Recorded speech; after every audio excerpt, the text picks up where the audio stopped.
Good evening and thanks for joining us tonight. I'm Sophie Erber. And I'm Tim Seaman. After first lagging behind in the administration of COVID-19 vaccines, Iowa has now surpassed the 500,000 vaccination mark. That's more than the population of all of Polk County. How the vaccination rates compares to Iowa's total case count in our top story at 6. Iowa has recorded a total of more than 276,000 cases of coronavirus. That's just slightly more than the entire population of Cedar Rapids. The Iowa Department of Public Health reports a 7-day positivity rate of just under 4%. That's for the entire state. In Nebraska, more than 320,000 Nebraskans have been given the shot. This compared to the state's nearly 200,000 confirmed cases of coronavirus. There have been more than 170,000 folks in South Dakota that have received their vaccination, and the state has recorded about 111,000 total cases. We have more coronavirus information from around Siouxland on our website right now. You'll find it at SiouxlandProud.com, and they are updated, those numbers, on a daily basis. The Centers for Disease Control, or CDC, and Prevention has released preliminary findings into the death of a Nebraska man that occurred 2 weeks after he was given the COVID-19 vaccine. So the CDC suggests that his death was not caused by the vaccine. The man had several underlying health conditions, and he was living in a long-term care facility. The CDC is still investigating the official cause of death. Briarcliff University and St. Luke's College are coming together to help fill a need for respiratory therapists. Under an agreement announced Friday, Briarcliff students have the opportunity to receive an associate degree in respiratory therapy from St. Luke's College. At the same time, they complete work on a Bachelor of Science at VCU.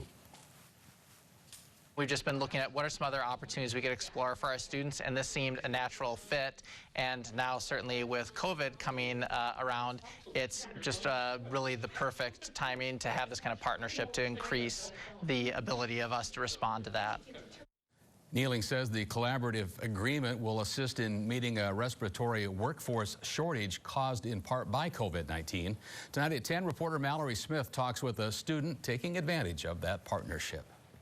Well, Siouxland began the week well below zero, and this weekend looks to be very warm in comparison. Indeed, a shocker of sorts out there. Let's check in with meteorologist Marcus Beasley for the update. It's looking like we will see temperatures a little bit warmer, but not warm enough to not see some more snow. It does look like snow is in the forecast for this weekend, but the warming trend will continue even though we have that chance of snow. Today, 23 degrees for your high temperature, 30 in Yankton, 21 in Lamar's and Wayne, 25 in Cherokee, 19 in Storm Lake for your high temperature. Overnight tonight, expect those temperatures to drop down into the single digits tonight, but we should remain above the 0-degree mark throughout the area. Again, it does look like snow is going to move in for this weekend, and we could reach up into the 40s next week, though, temperature-wise. I'll have more details on what we can expect coming up in the 9 on 9 forecast. Sophie? All right, thanks, Marcus. Attorneys say the widow of a man hit by South Dakota Attorney General will be filing a wrongful death lawsuit. Jenny Beaver, that is the wife of 55-year-old Joe Beaver, said in a statement today she will be filing that suit against Attorney General Jason Ravensburg. The statement says she hopes to get some answers to remaining questions about that fatal incident. A spokesperson for Ravensburg says the AG is not planning on resigning and is looking forward to his day in court after being charged with 3 misdemeanors now in the accident that killed Joseph Beaver. The city of Sioux City will pay more than $70,000 in fines to the Federal Aviation Administration. The FAA cited a 2019 inspection at Sioux Gateway Airport that found safety violations. The report adds that the airport failed to maintain taxiway and runway surfaces as well as markings. The original fine was more than $145,000, but was decreased after that facility addressed those complaints. I mean, this can never happen again. It should have never happened in the first place. All we can do, and what we've been doing for close to a year now, is address the shortcomings that we have, and we're partway through that. We're going to continue to address the shortcomings we have here. Things are a lot different here than they were a year ago, and we'll just continue to work on those improvements because it cannot happen again. Dave Bernstein is a member of the Sioux Gateway Airport Board. Meanwhile, the Sioux City City Council will officially approve the funds to pay that fine during Monday's upcoming council meeting. A local elementary school has now dedicated a kindness tree right on their own property. Lewis and Clark Elementary School dedicating that special tree behind the school's playground. A local family has donated a bench to be placed near that tree. Those with the school tonight say that the tree was chosen because it was transplanted by a family that has played a major role in the South Sioux City community, and it will help to remind the kids to be kind. I do think it'll help send the message. If you see somebody on the playground that's maybe playing by themselves, to go sit on the bench together, make new friends. These students will be making cereal bird feeders to be hung on those trees. I remember making those, and they do work. Look forward to that. Wednesday marked the beginning of Lent, and for many Christians, that means eating meat on Fridays is not an option. It also means the return of dozens of fish fries around Siouxland. I like the way that sounds. Despite a pandemic, a popular fish fry is not floundering. We had to. KCAU 9 News reporter Hannah Adamson is live at the fastest fish fry drive-thru. That's a tongue twister in Siouxland, and has more for us. Hannah? Well, Tim and Sophie, I'm here at St. Michael's Church in Sioux City, and it smells so good in here. As you can see behind me, there's a dedicated group of 65 volunteers here at the parish who are making this drive-through fish fry possible. And of course, because of the pandemic, a few changes had to be made. This is the first time in their 60-year history they've had to make that kind of a change.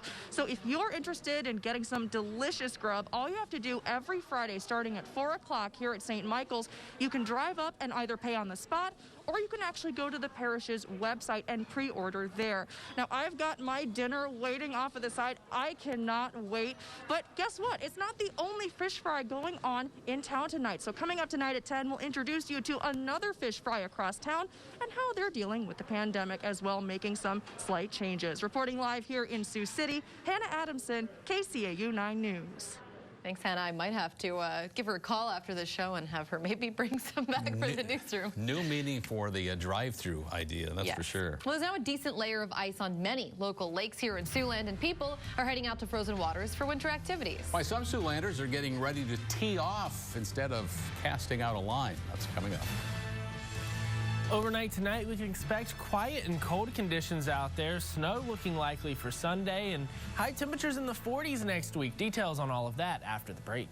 You're watching KCAU 9 News with Tim Seaman, Sophie Erber, meteorologist Marcus Beasley, and sports director Jake Jones. This is KCAU 9 News at 6. Another beautiful sunset tonight. The key word there is sun. Yes, and it was so nice seeing and feeling it all day because, Marcus, temperatures were up in the upper teens and lower 20s, but the sun, I swear it felt like spring. It did feel a little bit nicer out there with the sunshine, and it's so wild that we're getting excited about temperatures in the teens and 20s. That really puts it in perspective of just how cold it has been recently, because it is something to get excited about as temperatures are warmer here the last day or two compared to what we've seen really the last couple of weeks. Taking a look outside right now from the Ho Chunk Center, we are seeing some clouds out there, but for the most part, a really nice sunset outside. It does look like tonight we'll have some clouds, partly cloudy skies to mostly cloudy expected. Cooler, low to mid 30s by the end of next work week. So we are going to see temperatures moderate a little bit next week. And here's a picture sent in from Melody Van Burkham in South Sioux City of some snowflakes outside, and these are the perfect snowflake, if you will. They're dendrite snowflakes. That's the type here. There's actually several different types of snowflakes. The normal textbook snowflakes that you just saw there, that's what they're called. This, if you have any pictures to send our way, go to SiouxlandProud.com, click on the weather tab, and drop down to send us your photos to upload some pictures. Tim and Sophie? Really cool shot, and whoever took that picture had a very steady hand because you have to focus on such a small thing. Might be up for a snowflake lesson from Marcus. That's pretty good stuff. Yeah. Well, folks may be looking for something to get outside and do this weekend, and one community is preparing for, well, a pretty unusual event. How Frozen Lake is turning into 2 golf courses. Next. Sac County Lake is a pretty good hotspot for tourists during the summer, but during these colder winter months, not as much. But one group is now looking to attract the same kind of crowds. They are, and KCAU 9 News reporter Marina Bach is telling us how preparation is underway for their 32nd annual Arctic Open in Lakeview. Marina? Yeah, Tim and Sophie, the Winter Golf Classic takes place out on Blackhawk Lake. Golfers will not only have to pack up their clubs, but also have to bundle up in a big parka as they go out on the ice to hit some rounds of golf. It may not look like much right now. Blackhawk Lake will transform into 2 golf courses with more than 100 participants out on the ice. Well, I'm not much of a golfer myself. You just kind of go out and start smacking around on it. It doesn't take a lot of skills as long as you leave it somewhere close to the fairway. Mitch Stark has attended the golf tournament since he was just a teenager. I mean, we've been helping out all the years, and we just started to get big into it, I suppose, after we graduated high school here probably 5-10 years ago, and just helping set up the course today and get things ready for tomorrow. We push all the snow, make fairways, make the greens. This year we're actually going to put some green dye on the greens so you can see the greens. Then everyone just kind of goes out the next day on Saturday and plays around a golf. The Blackhawks Men's Club hosting this golf tournament says the funds raised at this event will go directly back into their community, helping the youth as well as projects throughout town. We help kids that need presents during the winter time that can't get them themselves. We also have built structures around town for the town. We also give to our athletic clubs for the schools and help them with equipment and things along that line. The event also provides a great shot in the arm for businesses in downtown Lakeview during these cold winter months.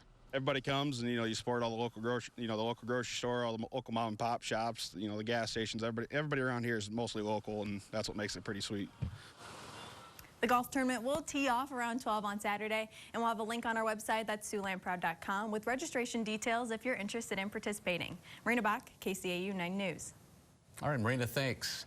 And do you know of someone with a unique talent or a passion? Well, if you do, we'd sure like to hear about them. That's right. We hope you'll share those stories with us, those Siouxland stories. It's easy. Shoot us an email, news@kcautv.com. The address is on your screen. And in that email, briefly explain what makes this person so interesting. And then we'll be able to share their story with the rest of Siouxland. You can watch for those Siouxland stories Thursdays at 5 and 10 right here on KCAU 9 News.